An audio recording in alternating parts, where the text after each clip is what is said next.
कुछ समय पहले की बात है। एक छोटा सा गांव था। उस गांव में दो भाई रहा करते थे।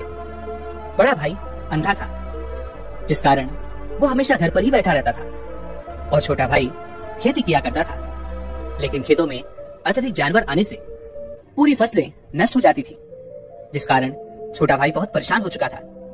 एक छोटी सी झोपड़ी तैयार की और अपने अंधे भाई को वहीं खेत में बैठा दिया और उनसे कहा, भैया, यदि कोई जानवर की आहट आपको सुनाई दे तो आप जोर जोर से चिल्लाना। ये सुनकर वो जानवर यहाँ से भाग जाएंगे और हमारी फसलें नष्ट होने से बच जाएंगी। बड़ा भाई खुशी खुशी अपने छोटे भाई की बात मान लेता है। एक दिन उसके खेत में एक हिरण भागता हुआ आया और वह खेत के बाड़ को तोड़कर वहां से भाग गया। लेकिन उसे हिरण का पीछा करते हुए एक राजा भी उस खेत में आ पहुंचा। तभी राजा की नजर उस अंधे भाई पर पड़ती है। राजा उस व्यक्ति से कहता है, देखो, मैं यहाँ पर एक जानवर का पीछा करते हुए आया हूँ। क्या तुमने उस जानवर को यहाँ पर देखा है? वह अंधा व्यक्ति कहता है, हे राजन, जिसे आप एक हिरण समझ रहे हैं, असल में वो एक हिरण नहीं है, बल्कि एक हिरनी है, और वो भी गर्भवती है। राजा कुछ देर सोच विचार करने के बाद अपने सेनापति से कहता है, सेनापति जी, मुझे वो जानवर जिंदा चाहिए, क्योंकि मुझे ये पता करना है क्या वो हिरनी है और क्या वो गर्भवती है। राजा से आज्ञा लेकर आगे की ओर बढ़ चलता है, और कुछ देर बाद जब वो वापस लौट कर आता है तो वह राजा को कहता है, हे राजन, इस अंधे आदमी ने जो भी बातें कही हैं वो बिल्कुल सही है। वो एक हिरनी ही है और वह गर्भवती भी है।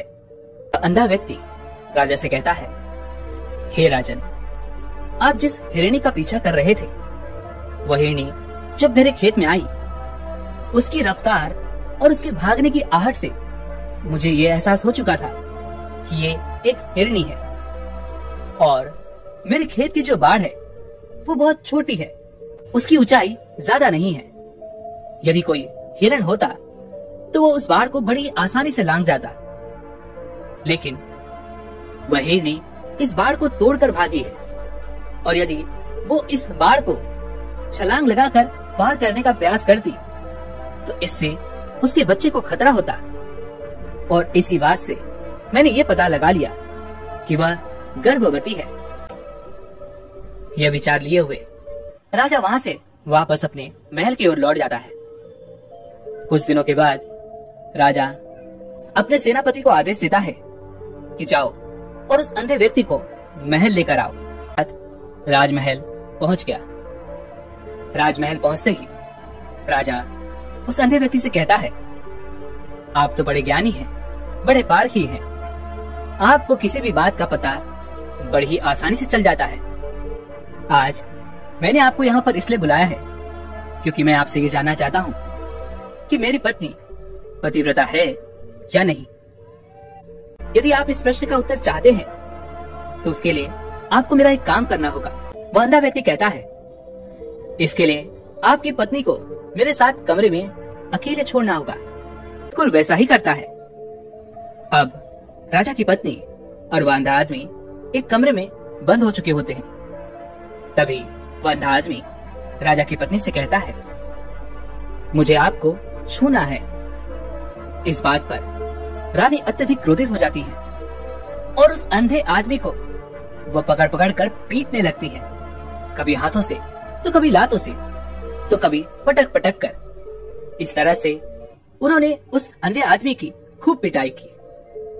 उसके बाद किसी तरह से वह अंधा आदमी अपनी जान बचाकर वहां से भाग निकलता है और वह राजा के पास पहुंचता है और वह राजा से कहता है, हे राजन, आपकी पत्नी पतिव्रता नहीं है। यह बात सुनकर राजा अत्यधिक क्रोधित हो उठता है और राजा अपनी तलवार म्यान में से निकालकर सीधा अपनी पत्नी की ओर जाता है और क्रोधित होकर वो अपनी रानी से कहता है। राजा कहता है, मुझे बताइए, क्या आप पतिव्रता हैं या नहीं?